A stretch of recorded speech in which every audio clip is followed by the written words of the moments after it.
Sabrina, yeah. Mindful, side hustle. This is how we live. Money, money, money. We want the freedom, not the honey. Money, money, money.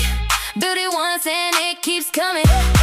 Money, money, money. From the laptop to the balcony. Hello guys, my name is Sabrina and welcome to our second episode of our show here. We talk all about money and peace. My motto is telling everyone that's working a 9-to-5 job, especially if that job is a toxic 9-to-5 job, that you need to start your side hustle, aka a plan B system. So I am excited today because on today's podcast, we have a guest in house here today. His name is Tim Jeter, and he's an IT professional for over 20 something years.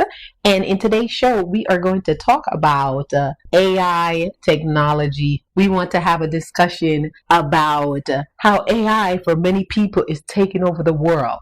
They even have a movement now. Did you guys know that they have a movement now of people who are rejecting anything that's AI? If they find out that companies are using AI to make certain commercials and product, there is a movement with people don't want to have anything to do with it. Even YouTube had to do some changes in terms of how people are using AI because it's so readily available for all of us to create and express ourselves. So YouTube have demonetized a lot of channels, including the channel that I had, a Faceless channel where I was making animated poems and telling stories through AI storytelling. And yeah, we're having a hard time with using AI. I invited Tim on the show today for us to have a discussion about artificial intelligence, on where he thinks AI is going, if that makes sense. I've known Tim for a long time, and he is in the IT field. And when the internet was coming about, he was one of the people who kind of briefed me on what the internet was going to be as what it was here today. So I feel like we're coming full circle, and I want to have that discussion with him today. Hello, Tim. Welcome to the show. Thank you. Thank you for having me. Yes. So let's get right into it. So you're an IT guy. Tell us what your background is in the informational technology. That's right. IT. Correct. So what do you do?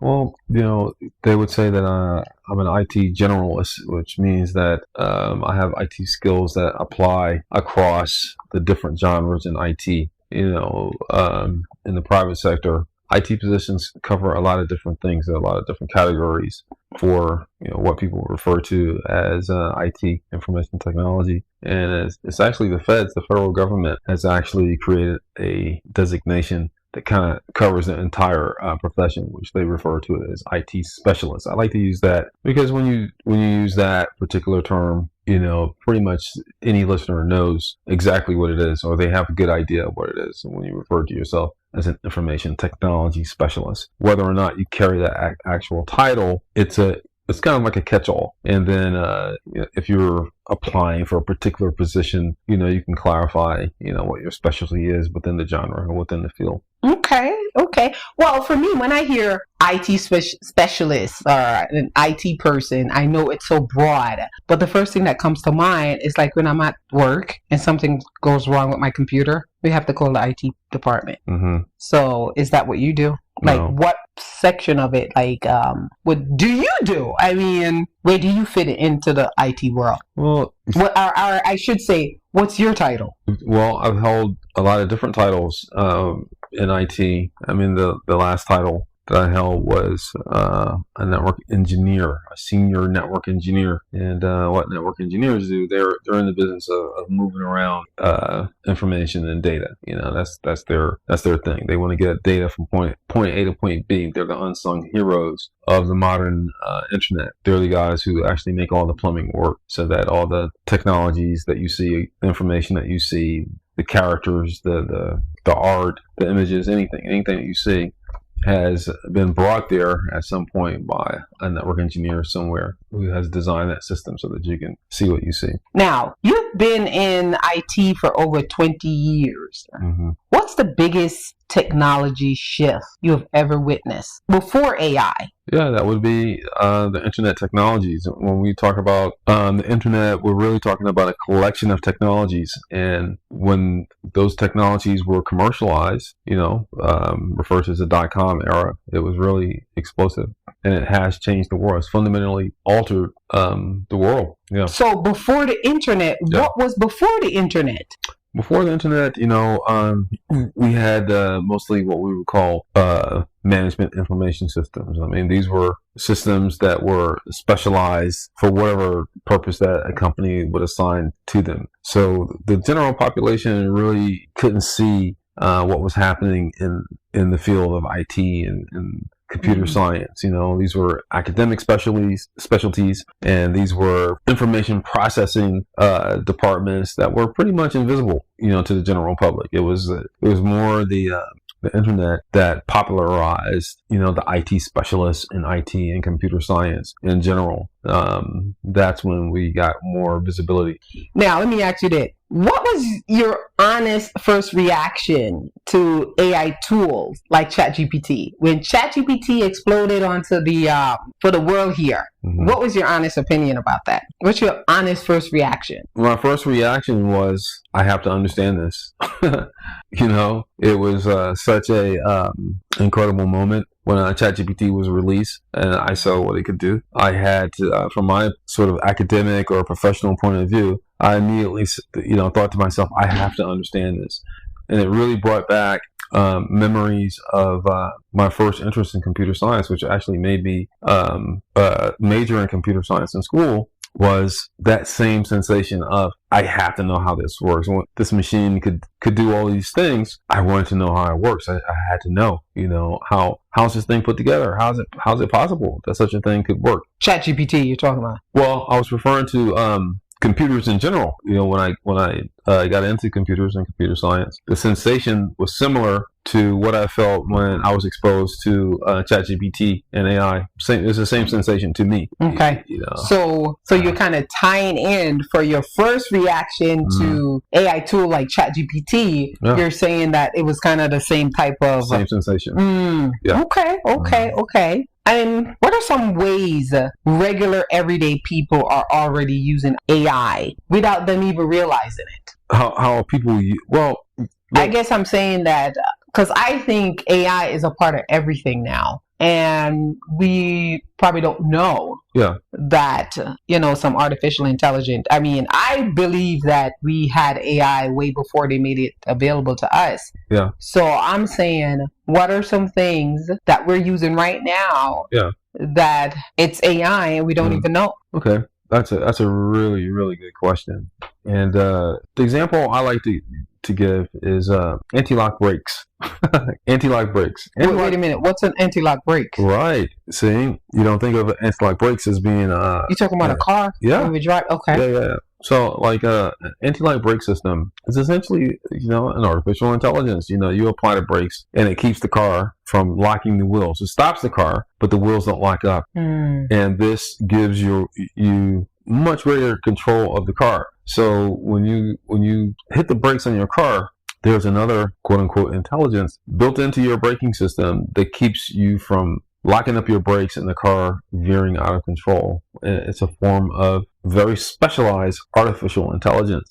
Other common things that affects people, I would say, like the stock market, there has been artificial intelligence or something like artificial intelligence for a long time in the stock market. The big trading firms, they're not sitting there making all their trades because they have some genius trader sitting there doing the trades. Those trades are being done by artificial intelligence. They have machine learning tools, computer-based tools, to do the trading for them, to the tune of billions, even trillions of dollars. It has the appearance of, somebody's sitting there making these trades, but actually it's machines that have been fine-tuned and have a very specific area of intelligence. And that specific area of intelligence is the stock market and trading financial securities. These machines are quite adept at doing that. So people who are participating in that, they are being affected, by AI whether they know it or not. Now, I want to touch on the subject of AI, which is the trending topic. There is the narrative out there where you even have a group of people now that banning AI, anything to do with artificial intelligence. They don't want anything to do with it. You know, there's this heavy narrative that people are very fearful that AI is going to take away jobs, that a lot of people are going to be out of jobs because of the rise of artificial intelligence. Which careers do you think AI will disrupt first? Wow, or if any, or if you don't think so. I mean, what is your position on this narrative that AI is going to take away people's jobs? Yeah. Well, I mean, I think that AI is going to affect the jobs that require intelligence. I mean, and I want you to name these jobs. Give me the title of these jobs. Like when you say that AI is going to take away jobs that require intelligence, like what job? What job doesn't require intelligence? What do you mean? You need to put that in perspective here. What do you mean? I mean, most jobs require some kind of intelligence, but okay, a better way of saying it is white collar jobs, right? So we associate, white collar jobs with some kind of like advanced thinking, and people who have these white collar jobs. No. You're gonna give me the title of a job here. What white collar job? Like doctor. A doctor. So you think that artificial intelligence would take away doctors' position? Like we don't need doctors anymore. No, it's not that you won't need doctors, but you definitely could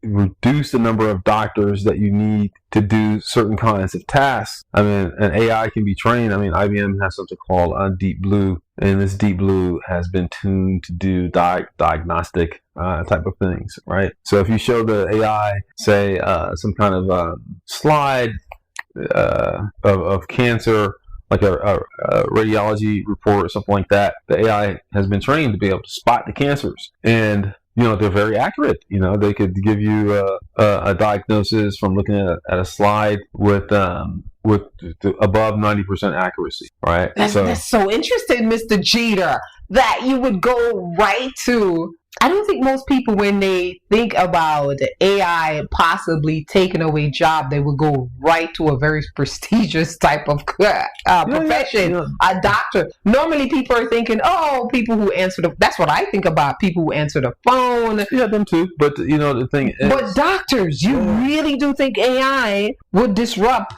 the medical field? Yes. And negatively, because that isn't, to me, that's very positive. If you can train bots to do anything when it relates to health and wellness, that's a plus. But to say that it could replace doctors, it's not. No, I think you used the right word. You said disrupt. Do I think it could disrupt the medical field? Yes, it can disrupt the medical field, and it could if a doctor. If all he does all day is diagnose radiology results, then he could be replaced because the AI could do essentially what he's doing if that's all he does. But now, once you start thinking about it, one might say, well, the doctor that was doing that, all doctors are trained. They have a certain expertise in medicine and biology. The doctor would be freed up to do something else. All right, so the AI is not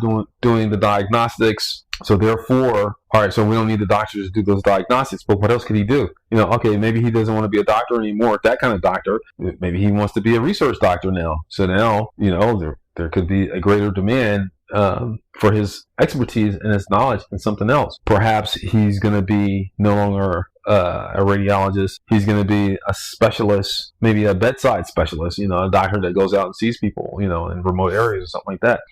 He's free to do that because the AI is doing something else. It's not necessarily a zero-sum game that if the AI can do one thing, people will have nothing else to do. For example, when automobiles came out, I'm sure there were people who made buggy whips, you sit in You sit in the carriage behind the horse, and you whip the horse, right, to make the horse go faster. Buggy whip. So the car comes along, so we don't need buggy whips anymore, right? So the people who are making buggy whips, you say, oh man, those poor people, they all those buggy whip jobs are going to go away. Well, what are they going to do? Well, they're going to do something else, I don't think a doctor feels threatened by artificial intelligence. No, if anything, I think they would embrace it. No, they should be. This is quite interesting. Everyone always go to the low-level jobs. Now, let me say this. Or I would say, I wouldn't be too concerned about a doctor being replaced by artificial intelligence. I personally think it's a plus because that doctor, like you said, could do something else, because it's a doctor. Now, I went to do my physical the other day, and my doctor, they're using some artificial intelligence and stuff. Yeah. She told me about it. It was more for documentation. Mm-hmm. And it was being recorded, and she explained to me, she said, hey, we're using this new AI technology. Our conversation is being recorded. Mm-hmm. rather than her have to type in the information into my chart. Yeah. What the AI is doing is listening to our conversation, then it's going to summarize the conversation. Yeah. And she needed my permission to do it. And I was so fascinated because from someone who's fooling around with these AI bots myself, I was quite interested in what she means. And I asked her, and I said, what do you... I asked her, I said, okay, first of all, yes, I have no problem with it. And I asked her position on it, how she loves it. Mm-hmm. She said it lightened her workload, and it's faster, and she find it to be more accurate in terms of capturing information. Sure. And I went into this whole conversation with her all about AI, and I said, oh, I've been fooling around with it, doc, this and that. And I told her I had this Etsy shop that I created these Afrocentric artwork, and I have it up on Etsy. Right. And I asked her position on that. Uh-huh. And she think it's great. She think, it's going to open up a lot of doors and a lot of different things that people who wasn't able to do certain things to do. So when someone asks the question, what job is going to be disrupted, or what is it going to take over people's job? I have never, it's such a unique position you're taking there that you would name doctors. And I'm like, wow. Yeah. Like, let's take the example that you just gave. You go to the doctor, and she's getting a transcript of what's what just took place. Well, I mean, in the field, I mean, there are people called medical transcriptionists, and what the doctors do, they record whatever conversation they're having, they send it to the transcriptionist, and they type it out. AI now can do that job. It can actually do the work of a medical transcriptionist. I mean, the doctor says what he says. The AI, transcribes everything that's said with a great deal of accuracy. So one might say that the medical transcriptionist could be threatened by the AI technology just as much as the doctor would. So it can cut both ways.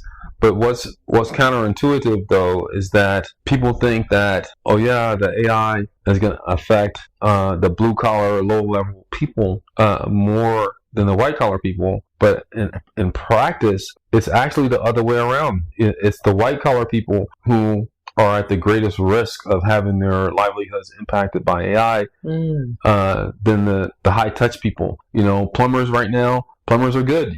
Plumbers don't really have that much to worry about with AI. If you are a person that's a pipe fitter, for example, you're kind of okay, when it comes to AI. If you're a landscaper, you're okay with AI. It's not really, we don't see that as something that's being like severely, impacted by AI right now. But the people who primarily work as a knowledge worker, they are the ones that are in the direct line of sight what AI is good at doing. And that includes doctors, that includes lawyers, it includes accountants, it includes people who are thought of as utilizing quote unquote intelligence like to do their jobs, or a high degree of specialization like to do their jobs. AI is excellent at doing those sorts of things. Well, I personally don't think AI is going...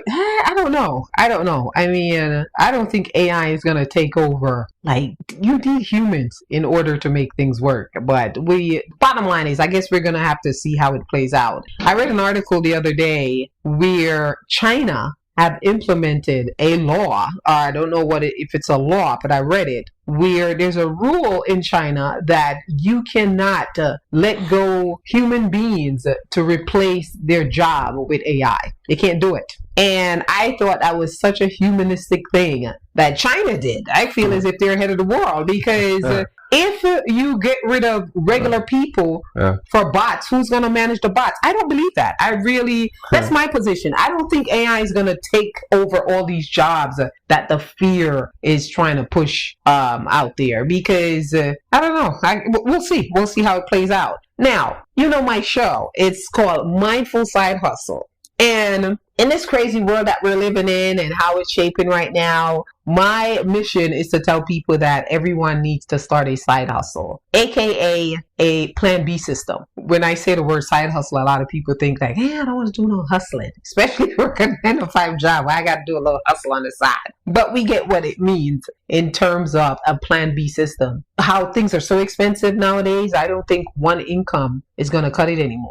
With people just showing up to work, I don't think one income is going to play it anymore. You could just show up to work one day and the job is not there anymore. Hence what happened to Spirit Airlines. 17,000 people showed up for work and was blindsided that they did not have a job. So this is why I tell people, you start your side hustle before you actually need one. And the best time to side hustle is when you're working a 9-to-5 job with something that you're passionate about, something that you're good at, and skills that you have. Because when you work a 9-to-5 job and any side project you're doing, if you don't like it, you're not going to do it, because you have a job and you're comfortable. When we have a job, we're comfortable. It pays the bill and it allows you to possibly go and have a meal.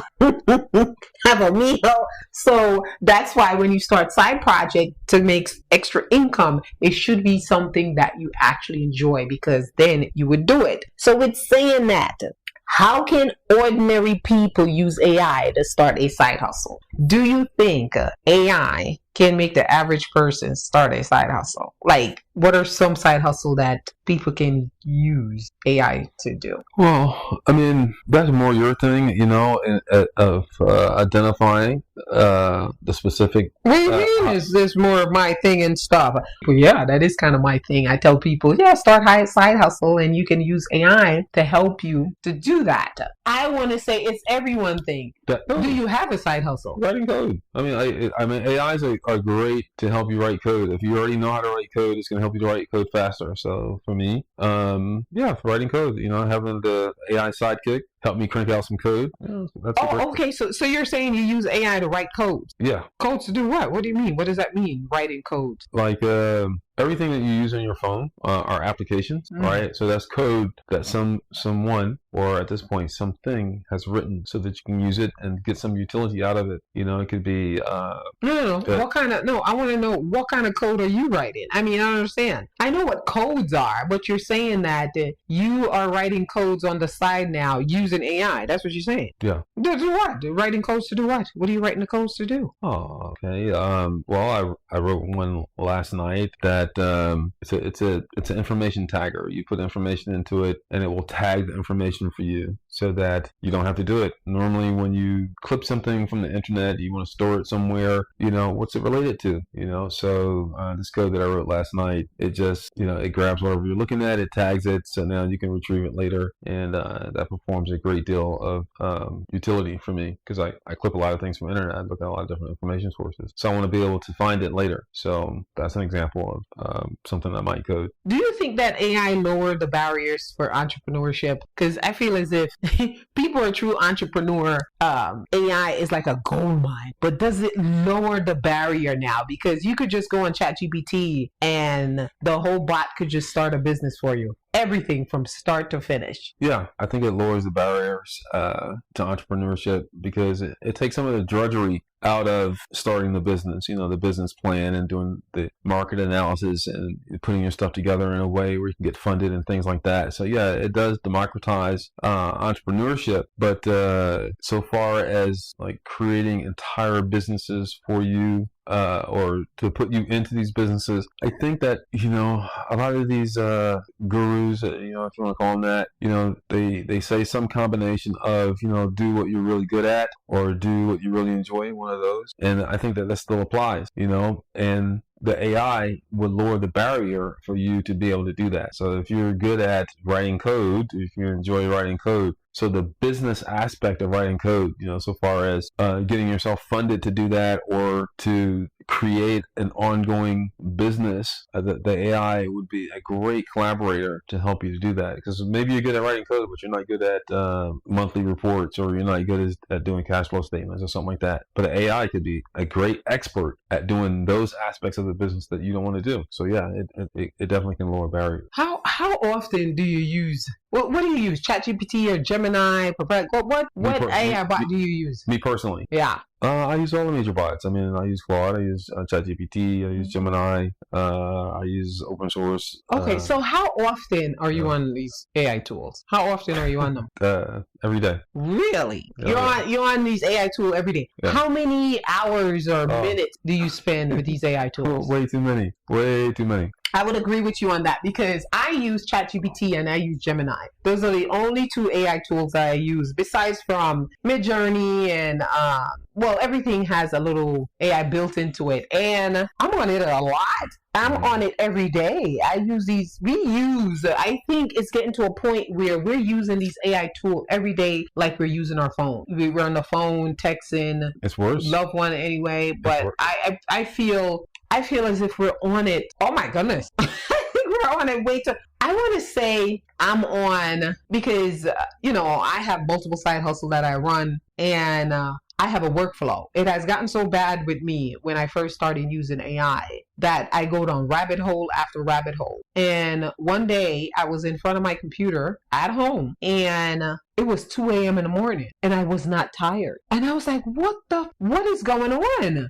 And it scared me. Honestly, it scared me. And it was a wake up call for me and stuff. And I was like, and I was doing these workflows for days and thought it was normal. And I don't know what happened that day where it's like, I looked at the clock and it was 2 a.m. in the morning, and I was thinking that because I work on my job, I have to be at my job for 7 in the morning, and I was just thinking about the sleep that I need to go get and wake up. I was like, oh my gosh, I'm going to be so tired going to work the next day. No, I'm going to work in a few hours, and I really have a wake up call from that. And a lot of times with me too, something kind of like I was just so aware that I was using it way too often and consuming it for way too long.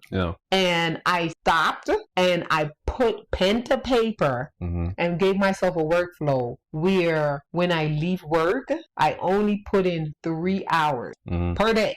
Sometimes I go a little over, but for the most part, 3 hours per day that I put in after work that I have to do, and I stopped. I even put in at first it was kind of tough getting back into that habit of stepping away from the computer, and when I say computer, from the bot.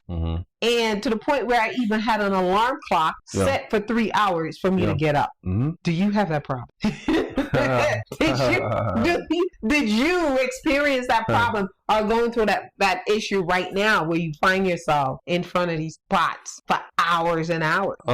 Yeah, I do. But, let me take one little step back. You said a very key thing, and this goes to your expertise in training, that you are aware of states, flow states, to the point that you would set a timer and things like that, and that shows a great deal of awareness that you are aware of how the tool is affecting you and how you're interacting with it, and you're managing it. You're setting boundaries, you're setting time limits and things like that, and that's really excellent because these AI tools can help you to achieve a flow state, definitely. To get into a state where you're both interested in what you're doing, you're producing something during that activity. This is what contributes to a good flow state, or what we call now deep work. It allows you to go deeply into the thing that you're into. It can be used that way, and that's very beneficial. And the combination of being able to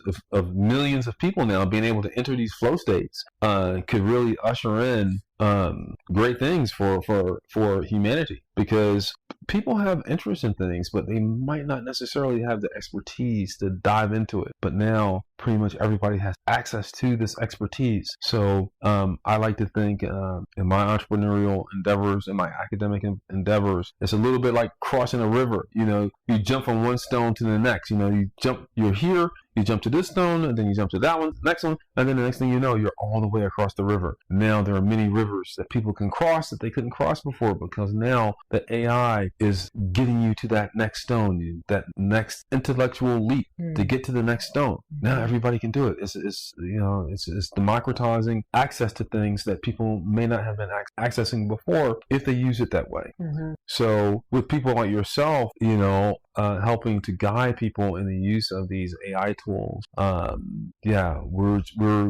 we potentially can unleash armies of creativity, armies of entrepreneurship that may not have seen the light of day before, but now we can, because we have these AI tools at our disposal if we know how to use them properly. Oh, that is so true. I think smart people are going to use it like that. And I don't know who I was having this conversation with. Like, remember in the beginning, I was telling you that people are pushing back on the AI, like anything to do with AI, they call it AI slop, and people are really pushing back against it. And I think the reason why people are pushing back on AI is because, just like you said, regular people have access to information. I think the bigger picture is that people are pushing against access to things, right? That never had access before. If that makes sense, if you follow what I'm saying. Of course. Because we have access to things now. Yeah. My last episode, I shared that I have a school community. School is a community that's online. It's like Facebook, where people build communities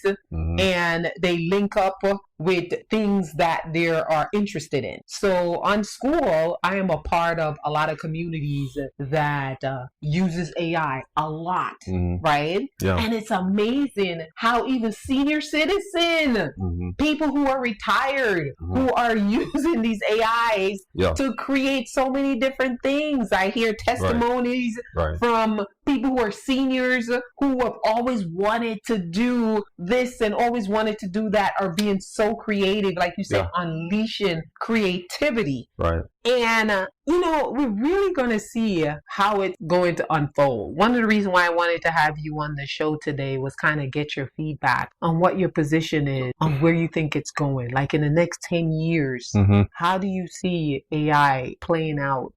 What role it's going to play in our lives? So I know your profession is that you're an IT professional, and a lot of time professional people always have something that they do on the side, some type of service that they offer. And I guess I should have introduced you or even asked you that way, if you have a service that you provide that our listener, maybe somebody listening out there, might want to acquire you for some services or something that you offer. Do you have a side hustle that, any type of service that you provide? No, it's not a side hustle. So the business that I'm in the process of developing is AI services themselves, actually providing businesses and perhaps individuals with AI services, so they can harness AI to do particular things, specific things within their businesses. So that's the area that I'm focused on right now. Okay. Now, I want to touch on this because I went into this whole story of telling you how when I first started in front of it for hours. Do you think that the AI will know us better than we know ourselves? Yeah, we already kind of have that, without what we're calling formal artificial intelligence, because, we use our phones and the phone's monitoring what we do, so it knows our habits. It can predict what we're going to like, what we're going to, what movies we want, what food we're going to eat, where we want to go out. So, it can make these recommendations. You have the Apple Watch that really looks at our biometric data in detail and can make predictions about our health, if we're pre-diabetic, if we're overweight, if we're not getting enough steps. So these tools absolutely can have a lot of information about us and can make, certain types of recommendations, or what we're calling, knowledge. I do think that AIs will make more useful information available to human beings. It does have that capability, yes. it's already doing it. It's already doing it. Yeah. And it's, sometimes I think it's a little scary. I'm on the bot a lot, and I am very proud to say that I use ChatGPT, Gemini, and I'm very proud to say the information that it knows about me is everything to do with business. Everything to do with business. I even tested one day and asked ChatGPT, I say, hey, Chat, what do you know about? And then it ran down what it knows about me and stuff. I asked him, do you know how old I am? Do you know my address? Do you know if I'm black or white? And the bot told me he did not know. He did not know these things, even though a lot of the workflow that I do, which I do generate a lot of AI images, and it's always African American. And it's surprising that it didn't make an inference like, oh, maybe she's African American, because she's always prompting for that. And it was nice. It was really nice. I was very, very happy with asking it some very personal stuff about myself, and the bot did not know it. However, the bot knew my niece. My niece, she's an aspiring model. And one day she called me and she said that she got approached on one of her social media handle by some company who wants to hire her as a model. And, she was super excited about that, and they sent her a contract. And I put the contract in the bot. And I literally told the bot, this is my niece. She wants to be a model. This is the contract she was sent. Please, basically I was asking the bot as if it's a lawyer to look at the contract and if there's anything in this contract that we should be concerned with. And the bot answered, and it was quite a lot. It was quite a lot of stuff.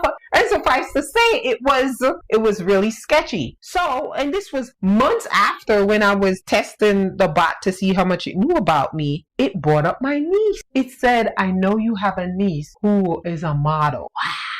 And that was months ago. Months ago. Well, did you mention it months ago to the? I just told you. I said my niece gave me the contract, and I upload the contract into the bot, and I told the bot, "This is my niece." Oh, that was months ago. Months ago. I didn't even remember. It was so long ago. Okay. I didn't even remember. Yeah. But bot is storing whatever data you give it. Right. So what I'm saying is, I was very proud of myself that the way how I use it, I do not put anything personal in there. And now sometimes I do, like I asked it something personal and then I delete it right away. But I'm thinking it's probably storing it anyway, even though I deleted it. So yeah, I think the bot is going to know us better than we know ourselves. The conversation with the bot, with everything that you know about me, write a goals list for me of everything that I'm trying to accomplish. Use my image as the vision board, and write like a dream board. And my goodness, that's a very creative way to use the technology. Yeah, that's very creative. Yeah. And it did a beautiful, it gave me a beautiful image. Fantastic. With all these different goals that it knows. Yeah. And it's all professional stuff. Right. It's all side hustle stuff. It's all, that's all the bot knows about me. It's everything about my business and so forth. That sounds like, that's very interesting. Is that something that maybe you could share with me later so I can see? Oh, yeah. I'm sharing it with everybody who's listening right now. That, the vision board? Huh? Are you sharing the vision board? No, not the vision. Oh, I can show you my vision board. Yeah, that's what I meant. Maybe, you can show me what it did for you. But my thing is, I put it in my school community. Is that too personal? No! What do you mean too personal? No, it's fine. Because I'm telling everyone who's listening to this podcast right now. Yeah, but I want to see yours. No, I don't mind showing you my vision board. Okay.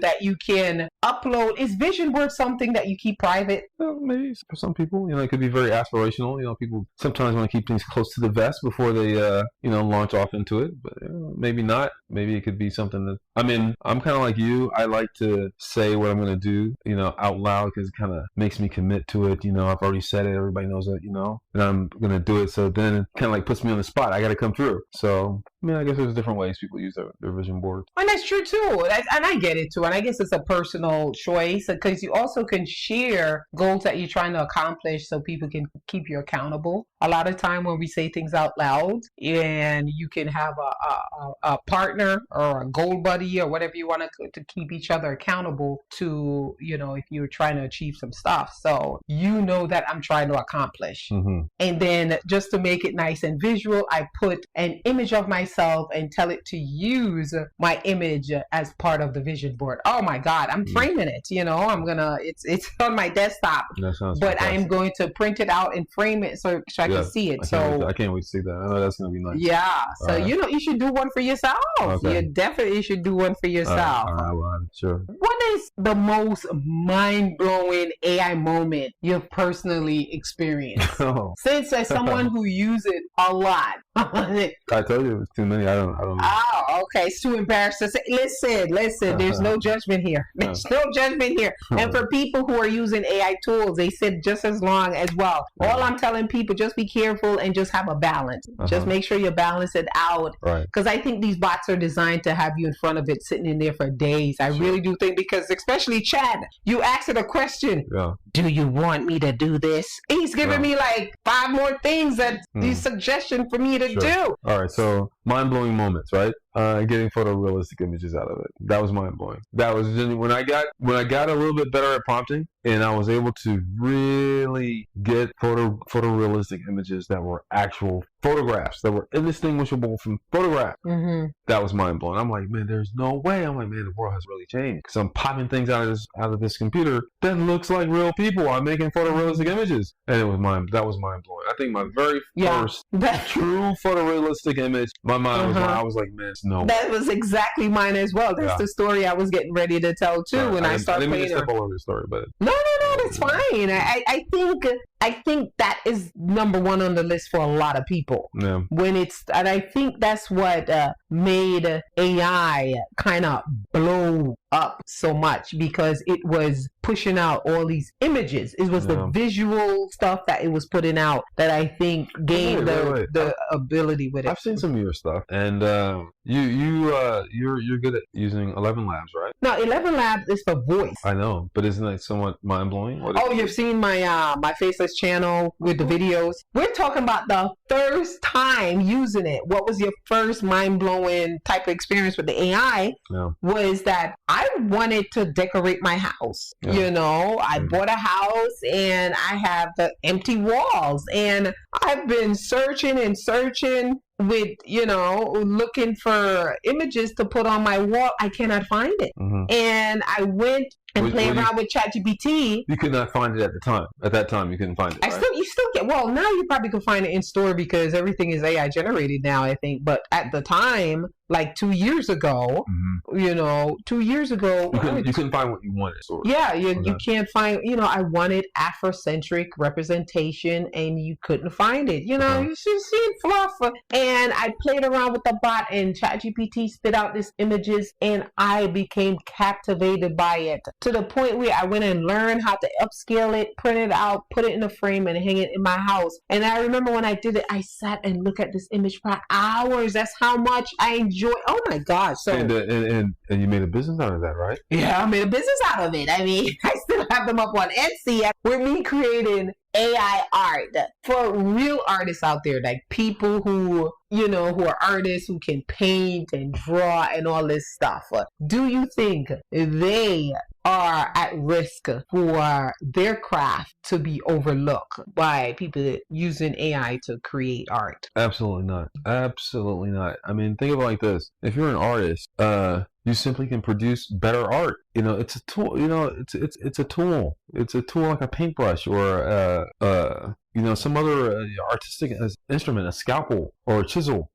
This is a new tool, at the disposal of an artist. Now, I can make something somewhat artistic, using AI. They have what we call now promptography, like photography, but like with prompts. No, but we're talking, I get all of that, but we're talking about artists, and that's one of the narrative about people, in the art world. They feel as if their craft is being stolen because the bot is learning all their skills and everything that they have out there and using it for like you and I to say, okay, we're prompt using prompt now. So, are they at risk now? Because it's like not even artists, like people who are writers. There are a lot of people in the writing community who have sued ChatGPT and all these different AI tools because the bot is spitting out their product word for word, verbatim. So my question, it's such a complex thing, so my question is, and you and I might not have the answer to this, but yeah, if you're a writer, you done wrote your craft and stuff, and now you have a bot spitting it out for people, for everyone to use without you getting any benefit from that, they have a right to feel that way. Well, I mean, we have existing laws to protect against that. I mean, stealing is stealing, whether you stole it, once, or you stole it twice, or you stole it a million times, stealing is stealing. And copyrights are copyrights, so those are, I don't see, I mean, stopping people from stealing and selling other people's stuff. There are laws in the books right now that protect against that. But it's not so much of stopping people from stealing. It's stopping the bot from going on the internet, finding it and giving it to people, and people don't even know that the bot is using copyright stuff. Yeah. I mean, people are not intentionally doing it. It's the bot that's doing it. Who's going to hold the bot accountable? Well, I mean, there's some people do. I mean, some people ask for a particular artist, do this in the style of so-and-so, or make this look like so-and-so stuff. So some people do use it that way. But now the thing is, and this issue has been, brought into the courts. How much do you have to add to the art to make it your own? Because people do that right now. Even before AI. Can you take something and then modify it, and then it's yours? There's a little thin line, and that's one of the things that we're in the USA as recording this. One of the things that makes the USA such a unique country is that things are set up so that we can flourish intellectually. Ideas can flow, expression can be given. You're able to think, freely. So in order to do that, we have to have the circulation of ideas. Somebody comes up with a great painting and you say, oh man, that's a great style. Look at that. Somebody sees Picasso and says, oh my goodness, I can paint in 4 dimensions. Okay, let me do it. Right? When does it become, a theft of Picasso? You don't want to just paint something exactly like Picasso, to reproduce his craft, but you can be inspired by it. You can paint something like Picasso.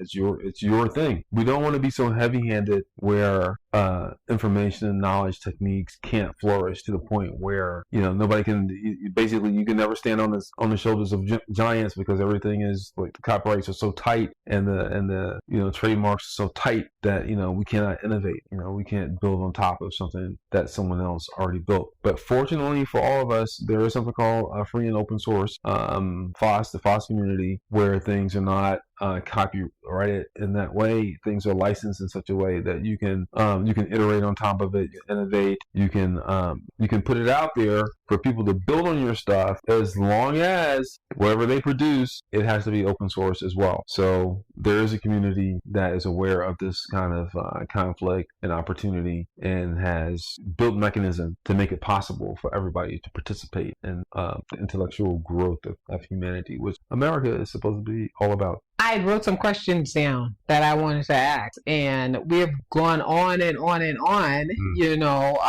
I knew when I invited you on this podcast that you had a lot to say. You have a lot to say, so you're very kind. I wrote down. Your words are very kind. I wrote down some specific question I wanted to ask, and we never got to it. And I think we're going to have to end this podcast. However, I want to ask a few of these questions, which they're like really nice and short. Give me some nice short answer. All right. What's one AI tool you can't live without? Gemini. Is AI an opportunity or danger? Both. Interesting. Will AI create more millionaires? Yes or no? Yes. Most overrated AI trend right now. Are you aware of trends? There's always some trend going. I'm trying to think of what trend they have going on right now. Oh yeah, those figurine things. That's What overrated. figurine thing? Oh, yeah. Like the dolls? Yeah, like a doll. Oh, that's out. They're past that now. But I don't know myself. What's the only one you can remember? I remember that one too. I don't know what the AI trend, the latest AI trend is, but yeah, why was that overrated? I like those. Those are cute. Okay. Most underrated AI tool. Most underrated AI tool. The document generator, like a spreadsheet generator. That's underrated. What's the name of it? The most underrated AI tool? It's in the Gemini ecosystem. You know, you can tell it to, hey, make me a pro forma spreadsheet of my business type of thing. Oh, I don't know that one. Yeah. Okay, one prediction about AI that sounds crazy today, but may happen soon. This Terminator stuff, you know, I'm very concerned about that. So you think that we're going to have like a Terminator type bot, a physical bot? Now we can just talk to ChatGPT on the phone or type it, but you're saying that eventually they're going to have it in human form and he's going to be in my house cooking my meal, cleaning the house. You're thinking that's going to happen soon? No, I'm talking specifically about the lethal military use of AI. That, you know, Sabrina, unfortunately, you know, there are people in this world, man, they're just unbelievable in their militarism. So yeah, we gotta be concerned about them because they will create lethal systems. Yeah. You know, if left unmanaged and unsupervised and just let loose, they will create stuff that is quite dangerous. What should people do right now to prepare for the AI future? Ask the AI to prepare you for the AI future. Oh, that's a good one. I like that. I like that, Cheater. I like that, Tom. All right. So I want you to answer this last one and we're going to wrap it up. If someone is listening to this right now and they feel afraid of the future when it comes to artificial intelligence, what would you tell them? I would tell them it's a valid fear. Really? Of course. What should they be afraid of? I mean, as I said before, I mean, it's a bit of a blessing and a curse, and they can go different ways. I guess maybe fear is a very strong word. I mean, I don't know if they should be of fear. They shouldn't necessarily be fearful, but they should be concerned. I mean, it can go left quickly. So, I mean, it's very, very important for everybody to have a say in how these technologies and tools are going to be deployed to affect society, because no one has elected these guys. These people who are controlling the AI, nobody elected them to say, hey, look, we want you to change society in these ways, you know? So these capabilities push up against who we are as a people and what we want as a society, how we want to live, you know, our level of wealth and income distribution and how that's done or not done. All of those are questions that need to be answered and need to be considered. And nobody, hey, we're in America. Every voice, everybody gets a vote, you know? So, you know, full participation in the process of how this technology is going to unfold, how we're going to use it as a society, what's the policy going to be. So, I mean, is there any regulation in AI? Is that what you're referring to? Like, you know, no one is monitoring what the people who's pushing the AI into the public.